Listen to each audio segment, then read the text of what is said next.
బులెటిన్లో మరో breaking news. Tirumala శ్రీవారి దర్శనం కోసం వచ్చిన ఒక భక్తురాలు పాము కాటుకు గురైన సంఘటన కలకలం రేపింది.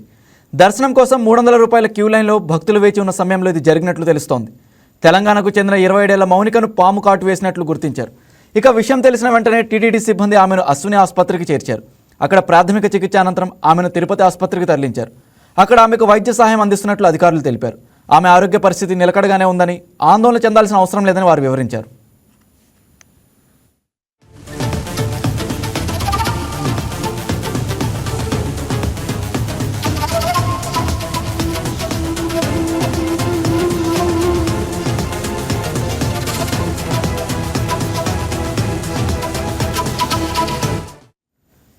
తిరుమలలో ఇటువంటి ఘటనలు జరగడం చాలా అరుదు.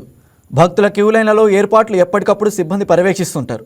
భక్తుల భద్రత కోసం అన్ని ఏర్పాట్లు చేస్తుంటారు.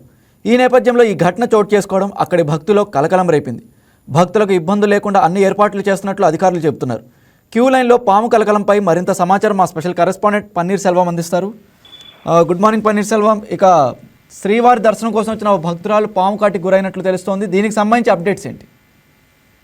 Good morning Raj Kumar. ఏదైతే చూసుకుంటే తెలంగాణ రాష్ట్రం భూపాలపల్లి చెందిన మౌనిక 27 వయసు గల వాళ్ళు కుటుంబ సభ్యులతో కూడా కలిసి నిన్న సాయంత్రం కూడా శ్రీవారి దర్శనానికి ఈ 300 రూపాయల ప్రత్యేక ప్రవేశ దర్శనం కలిగినటువంటి క్యూ లైన్ లో కూడా వెళ్తున్నటువంటి నేపథ్యంలో అక్కడ ఒక పాము కూడా ఆ మౌనిక అనే అమ్మాయిని కూడా కాటు వేసినటువంటి పరిస్థితి. దీన్ని వెంటనే అక్కడ సిబ్బంది కూడా గమనించి వెంటనే తిరుమలలో ఉన్నటువంటి అశ్విని ఆసుపత్రికి తరలించారు. అనంతరం కూడా మెరుగైన వైద్యం అందించడం కోసం తిరుపతి స్విమ్స్ కూడా తరలించి ఆమెకి మెరుగైన వైద్యం అందించి కూడా ఇటు తర్వాత ఇటు స్వస్థలానికి కూడా పంపించినట్టు కూడా ఇటు అధికారులు అయితే కాసేపటి క్రితమే దానికి పూర్తి సమాచారం కూడా వెల్లడించారు. ఏదేమైనప్పటికీ ఇది చాలా అరుదైన ఘటన అని కూడా చెప్పుకోవచ్చు.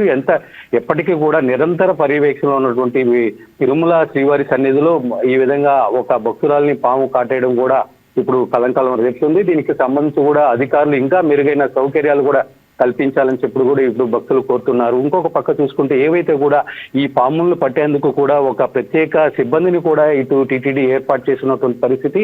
ఈ నేపథ్యంలో దీనికి సంబంధించి చూసుకుంటే భాస్కర్ నాయుడు అనే ఒక వ్యక్తిని కూడా టీటీడీ ఎప్పటికప్పుడు పర్యవేక్షిస్తూ అంటే ఎక్కడ పాములు వచ్చినా కూడా ఇతను వెళ్ళి పట్టే విధంగా కూడా ఏర్పాట్లు చేస్తూ ఉంటారు. ఈ నేపథ్యంలో చూసుకుంటే కూడా నిన్నటి సాయంత్రం ఇది ఉన్నపలంగా జరగడంతోనే ఈ ఘటన కూడా ఉన్నపలంగా జరగడంతోనే ఒక్కసారిగా అధికారులు కూడా వెంటనే ఆ మహిళను కూడా ఇటు ఆసుపత్రికి తరలించి మెరుగైన వైద్యం కూడా అందించారని కూడా మనం ప్రధానంగా చెప్పుకోవచ్చు. అనంతరం కూడా ఏదైతే పాము ఉందో ఆ పామును పట్టేందుకు కూడా అక్కడ టీటీడీ స్నేక్ క్యాచర్ అయినటువంటి భాస్కర్ నాయక్ కూడా ఘటనా స్థలానికి వెళ్ళి ఆ పామును కూడా చాలా చాకచక్యంగా కూడా బంధించి అనంతరం కూడా ఆ దట్టమైన అడవి ప్రాంతంలో కూడా వదిలిపెట్టినట్టు కూడా మనకు తెలుస్తుంది. ఇంకొక పక్క చూసుకుంటే ఏదైతే ఈ భక్తురాలు కూడా అంటే ఆ పాము చూసుకుంటే విషమున్న పాము కాదు అని చెప్పి కూడా ఇటు వైద్యులు నిర్ధారించారు కాబట్టి ఇటు ఊపిరి కూడా పీల్చుకోవచ్చు, ఏం ఇబ్బంది లేదని చెప్పి కూడా అనంతరం వాళ్ళని స్వస్థలానికి టీటీడీ వాళ్ళే ప్రత్యేక రవాణా కూడా ఏర్పాటు చేసి పంపించినట్టు కూడా మనకు తెలుస్తుంది రాజ్ కుమార్.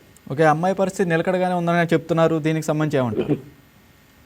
రైట్ రాజ్ కుమార్. ఏదైతే కూడా అమ్మాయి ప్రస్తుతానికి అంటే వెంటనే సిబ్బంది అక్కడ ఉన్నటువంటి విజిలెన్స్ సిబ్బంది స్పందించడం, వెంటనే అక్కడ ఉన్నట్టు 108 ద్వారా కూడా ఇటు తిరుమలలోని అశ్విని ఆసుపత్రికి తరలించడం, అక్కడ ఉన్నటువంటి యాంటీడోస్ ఇచ్చిన అనంతరం కూడా వెంటనే తిరుపతి స్విమ్స్ కు తరలించి మెరుగైన వైద్యం కూడా అందించి అనంతరం వాళ్ళ స్వస్థలానికి కూడా టీటీడీనే పంపించే ప్రయత్నం కూడా ఏర్పాటు చేసింది. కాబట్టి ఇప్పుడు ప్రస్తుతానికి ఆ అమ్మాయి ఆరోగ్యం నిలకడగానే ఉందని చెప్పి కూడా కాసేపటి క్రితమే టీటీడీ కూడా వెల్లడించినటువంటి పరిస్థితి. Okay, thank you Selvam. ఈ వీడియో మీకు నచ్చినట్లయితే లైక్ చేయండి, షేర్ చేయండి, మా ఛానల్ కి సబ్స్క్రైబ్ చేయండి.